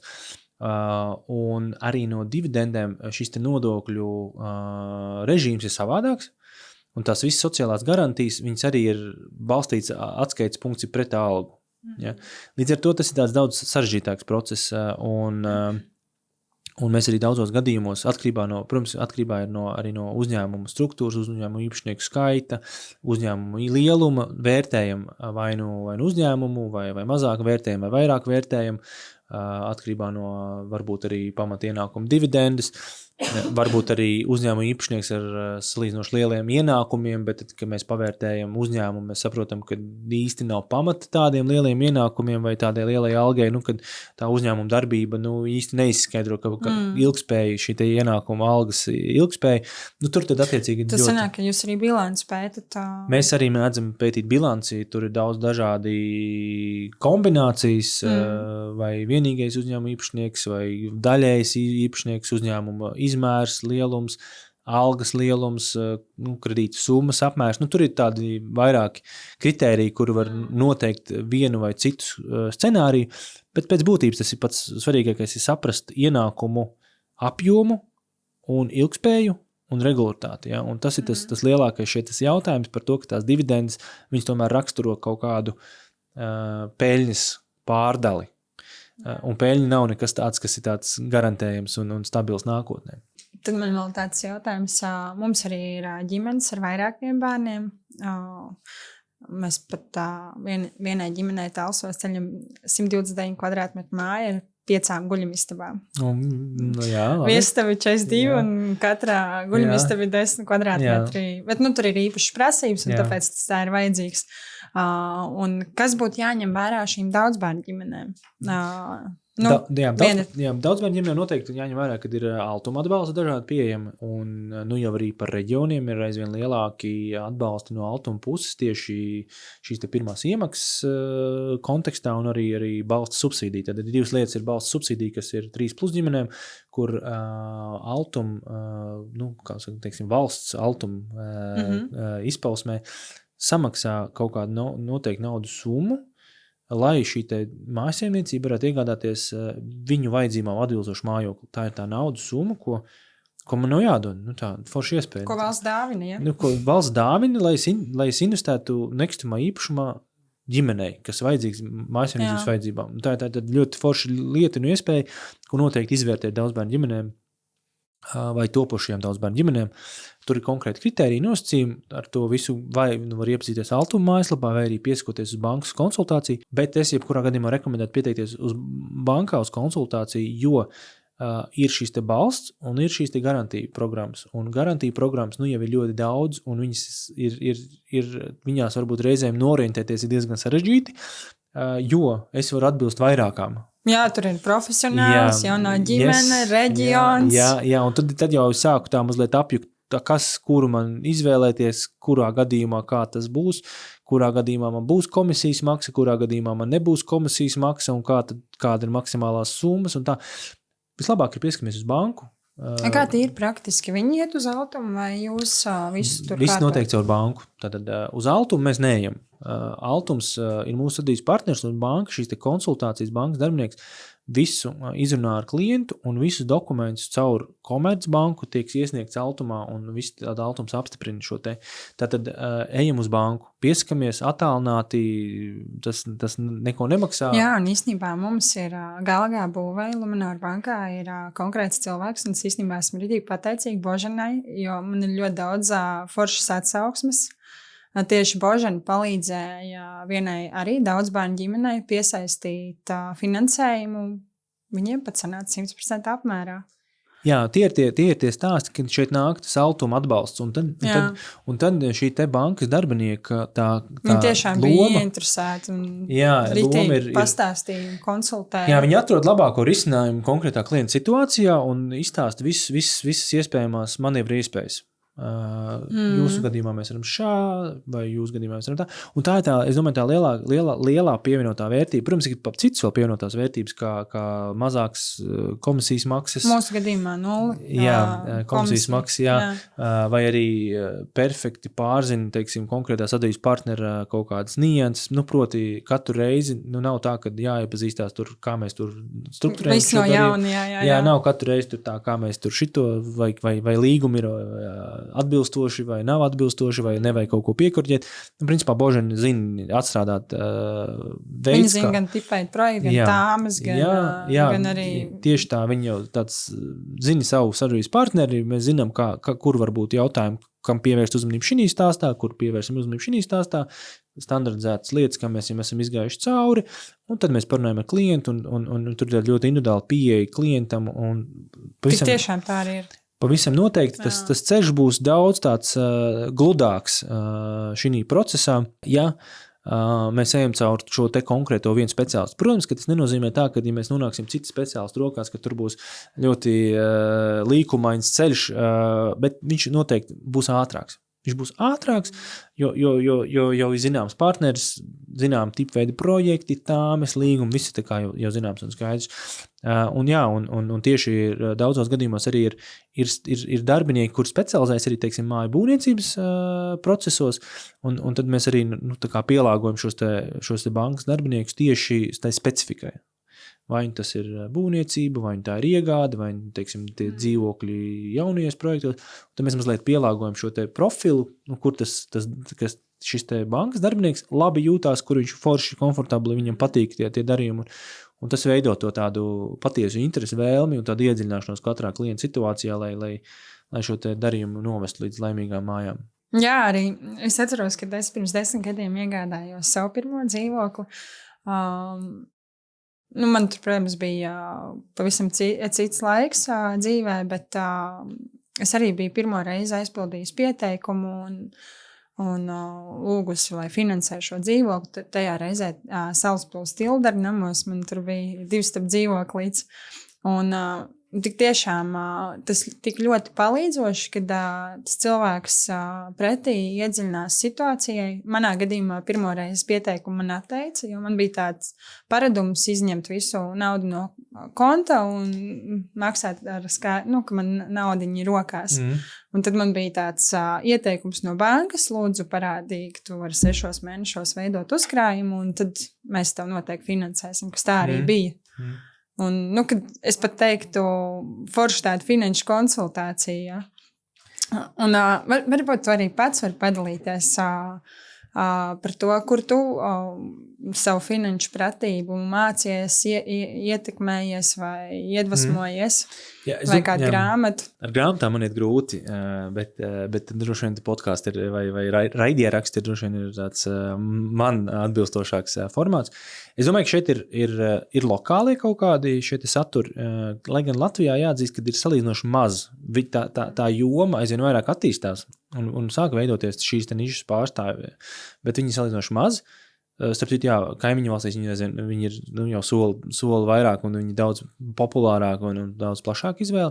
Šeit droši vien jautājums ir vairāk par tādiem starptautiskajiem, bet arī pašā laikā vienalga mēs klausamies vietējos vai starptautiskos, vienmēr ir jautājums par to, klausamies, bet neņemam to kā pilnīgi patiesību, jo bieži vien arī tajos starptautiskajos ir tā, ka arī par nekustamā īpašuma tēmas, daudz arī šajos jautājumos ir tādi, kas tīri specializējas ar nekustamā īpašumu, bet tur vajag ļoti uzmanīgi skatīties, jo bieži vien viņu tā recepte, kā viņi to pasauli redz šī te jomā, ir vai nu balstīt arī uz konkrētās valsts piemēru un konkrētā nodokļu politikas piemēru, kas nozīmē, ka citā valstī tas vienkārši tā nestrādā. Arī jāatzīst, ka tā nekustamā īpašumu cikls vai situācija, kāds ir nekustamiem īpašumiem, viņš ir ļoti atšķirīgs dažādās valstīs. Mums Latvijā es teiktu, ka nekustamais īpašums ir ļoti pieejams. Un tas, es domāju, tam parastiem Latvijas iedzīvotājiem, es saprotu, ka ir grūti to pieņemt, jo latvietim parasti liekas, ka vienalga, cik tas īpašums maksā, ka vienmēr sajūt, ka ir ļoti dārgi. Bet raugoties uz tādu kaut vai tepat kaimiņiem, Baltiju, kaut vai uz tādu plašāku Eiropu, mums mājoklis ir ļoti pieejams vēl pašlaik. Tas, ko mēs varam iegādāties par vienu algu vidējo, tos kvadrātmetrus, ir ļoti labs koeficients. Ja mēs raugamies kaut vai abstrahējoties tādu salīdzināmu cenu, mēs salīdzinām un skatāmies līdzi vienai kvadrātmetru cenai galvaspilsētās, Baltijas valstīs, pirmreizējā tirgu un otrreizējā tirgu. Tad pašreizējā situācija ir tāda, ka otrreizējais tirgus, viņš ir, protams, ļoti plašs un dažādi ietekmēšie faktori, bet vidējā temperatūra viņš parāda, ir Rīgā vairāk nekā uz pusi lētāki tie īpašumi ir kvadrātmetrā. Ja mēs Rīgā vidēji nopērkam līdz 1,500 par kvadrātmetru, tad Tallina un Viļņa jau ir izlīdzinājušies, un tur jau maksā 3,000 kvadrātmetrā. Tas, kas pie mums maksā otrreizējais vai otrreizējais. Un pirmreizējais tirgus mēs varam teikt, ka Latvijā viņš maksā reģistrācijas 2,5, droši vien reālā cena ir 2,7 tūkstoši par kvadrātmetru jaunajā projektā. Tad Igaunijā tas ir virs 4,000 kvadrātmetrā. Ja? Tad iegādāties Tallinā vidēji jaunajā projektā 50 kvadrātmetru dzīvokli, tie 200,000. Ja? Tādai sajūtai. Tā kā Rīgā ir Latvijā ir ļoti vēl pieejams šīs cenas. Protams, ka vajag vienmēr skatīties par konkrēto nekustamā īpašumu, par lokāciju, par pieprasījumu nākotnē un pārējām lietām. Jā, tā arī ir. Es atceros, ka mēs uzsākām 2023. gadā. Sunipēs mums bija 217 vērtējums. Jā, tagad Kalnu Buciņos, tas gan ir, mēs ceļam arī, kad ir privāta māja, bet mūsu mājas Kalnu Buciņos, viņš pēc fakta skaitās dviņu mājas, bet realitātē zeme 2,500 kvadrātmetri apkārt, un katram ir sava elektrība, ūdens, kanalizācija, piebraukšana, sēta, bruģis, tur mums ir vērtība 255 jau par šiem 3 gadiem. Jā, es domāju, ka tas arī tam iedzīvotājiem ir, ka viņš atgriežoties pie tā zemes stāsta, tas ir tas, ko vajag pastīties, jo tā infrastruktūra, kāda apkārt atrodas un kāda ir tā nākotnes perspektīva, vai šeit man blakus būs loģistikas centri, vai šeit būs blakus privātmājas, tas ietekmēs to nākotnes vērtību. Vai šeit būs kaut kāds maģistrālais bruģētais ceļš, vai šeit ir vai asfaltētais, vai šeit būs grantētais ceļš.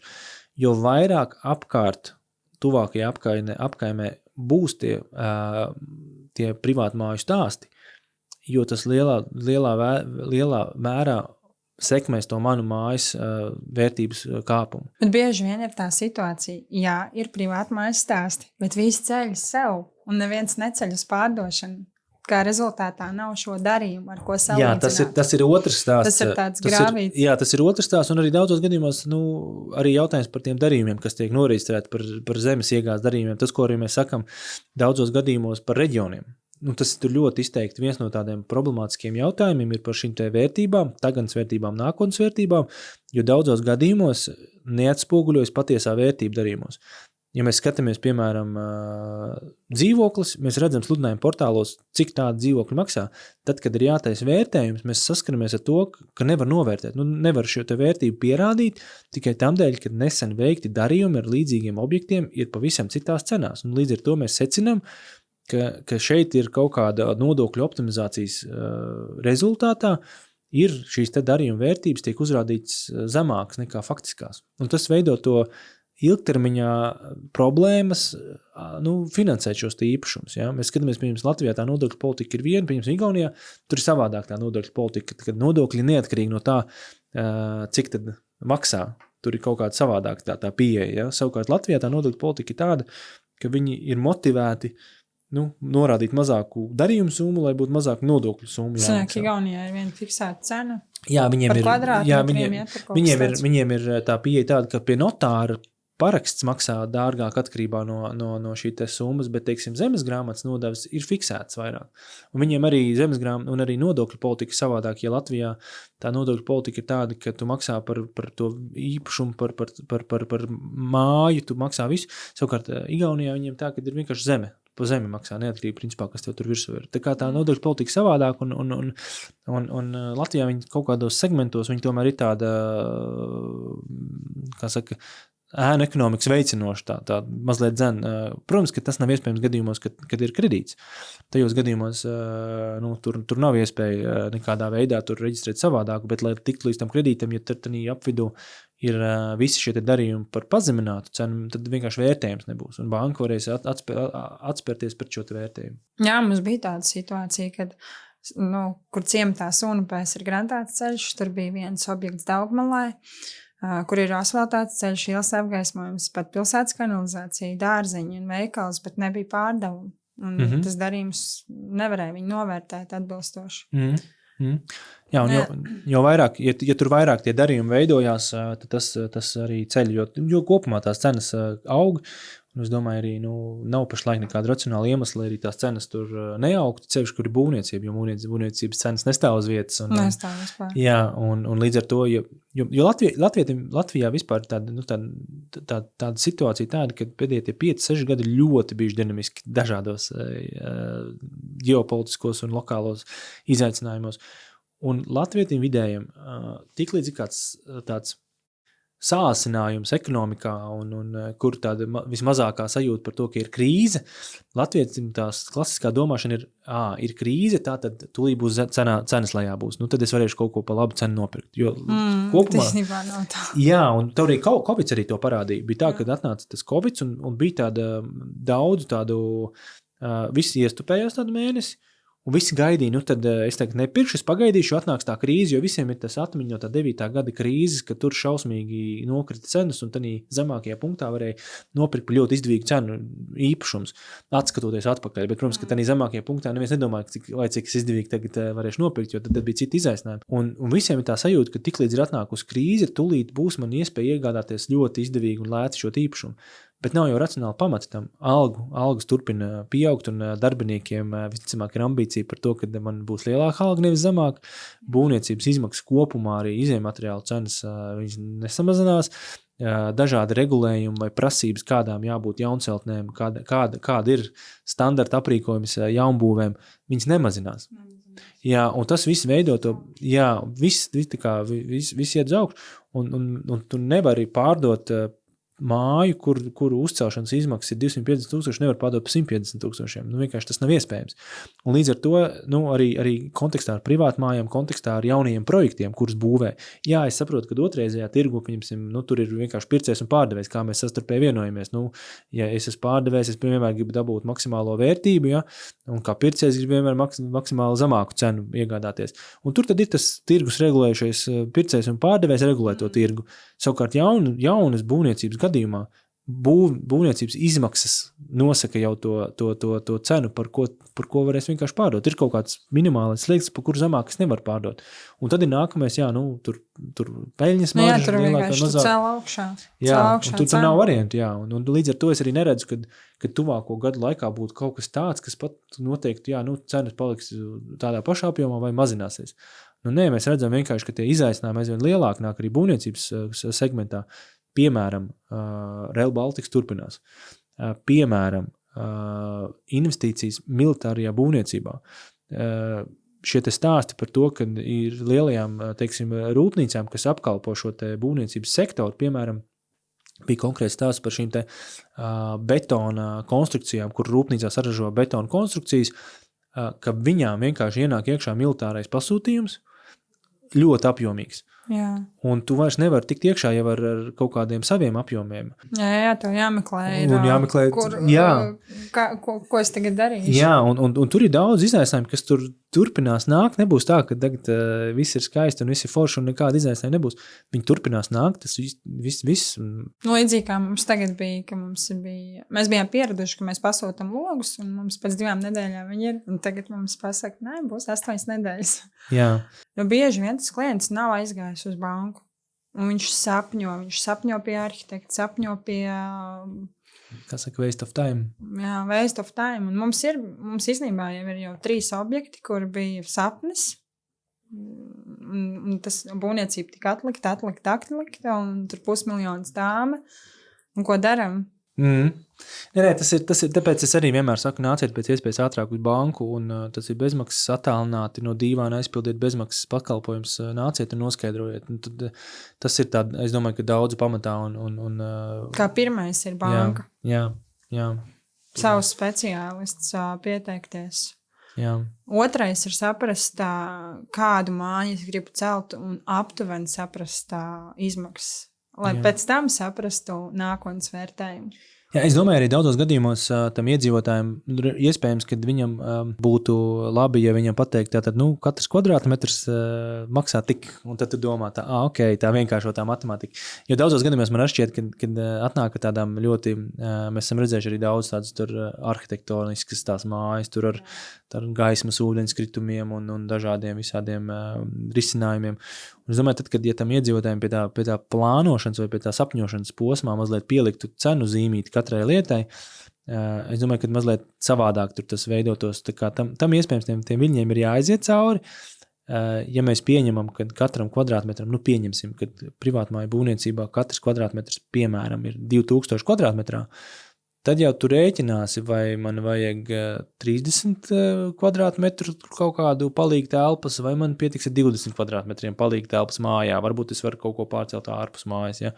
10 kvadrātmetri tie ir 20,000. Tad jau, tad Bet tas arī īsti gluži tā nestrādā. Labi, mums ir mūsu tipveida mājas projektam mūsu kvadrātmetru cena, kas, protams, ir mainīga, tāpēc negribas nosaukt.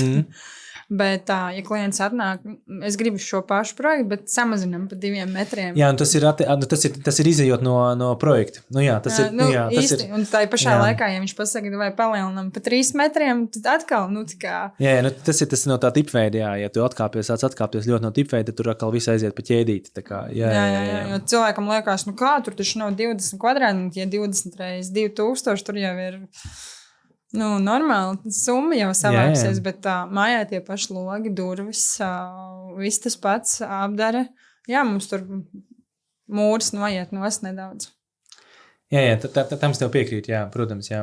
Bet, tur staigā nedaudz, jā tas... Bet skaidri zināt arī to, ka mājas būvniecība nav tikai mājas būvniecība, tur taču ir bruģis, sēta, iebūvējumās mēbeles, kā ar to sadzīves tehnika, vai to arī var iekļaut, pieņemsim, finansējumu. Jā, mēs iekļaujam mēs iebūvētā tehniku, iebūvētās mēbeles, ja viņas nepārsniedz kaut kādu procentu no tās kopējās mājas vērtības. Tas ir tāds pamatnosacījums, lai nebūtu tā, ka pēkšņi tāmē pusi es, protams, pārspīlēju, ka pusi no tās tāmas veido dažādas mēbeles. Lielā mērā jau skaidrs, ka banka finansē to māju, un tad tās labiekārtojumu, tās ekstras, principā tas ir klienta paša finansējums. Ja mēs runājam par bruģi, par labiekārtojumu, par žogu, par visām pārējām lietām, to mēs liekam iekšā tāmē. Un tas ir kā noslēdzošais posms, kur principā pēdējā izmaksa ir tieši, lai labiekārtotu šo teritoriju. Un tad pirms mājas nodošanas eksploatācijā, tad kā māja notiek nodota eksploatācijā, tad mēs pieņemam, ka tur viss ir izdarīts.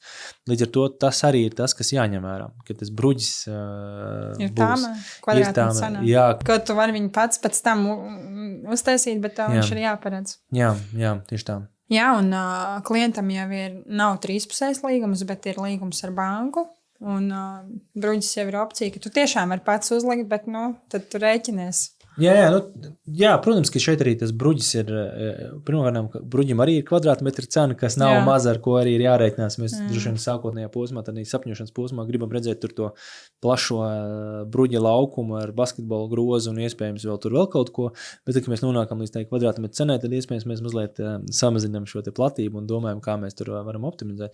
Bet, protams, arī tāpatām ar bruģi, kā ar visu pārējo, proti, ja projektā ir ielikt bruģis konkrētā apjomā, tad viņu, lai nodot māju eksploatācijai, tad bruģim tādā konkrētā apjomā viņam jābūt saskaņā ar projektu. Tieši tā, viņam jābūt saskaņā ar projektu, vai jāveic izmaiņas projektā. Tā kā, tas arī ir jāņem vērā jau pie tās sākotnējās un tāpēc pie sākotnējās plānošanas. Un tad arī tas ir svarīgi jau sākotnēji saprast, cik tas bruģis maksā kvadrātmetrā, iespējams jau sākotnējā posmā, lai nevajadzētu taisīt entās izmaiņas jau mājoklim pēc tam, jau apmēram saprast, uz ko tas varētu noslēgties. Man vajag 300 kvadrātmetru tur to bruģi, vai man pietiks 120 kvadrātmetru bruģi. Projektēšanas gaitā es esmu tā, kas rauj stāv bremzīgi pa laikam.